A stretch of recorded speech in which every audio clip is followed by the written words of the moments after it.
In front of me is Honor Magic 6 Lite, and today I would like to show you how you can edit password saved in Google Passwords Manager.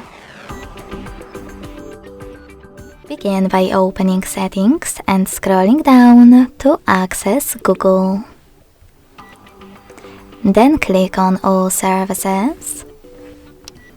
Select Autofill. Autofill with Google and Google Password Manager. Now click on one of your passwords that you wish to edit and enter your current login method.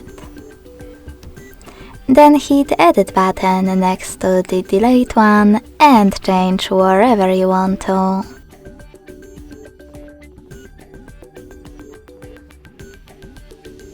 When you finished, hit Save at the top right corner. As you can see, after that, my password has changed.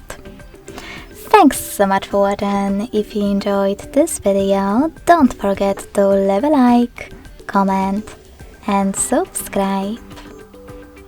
Bye!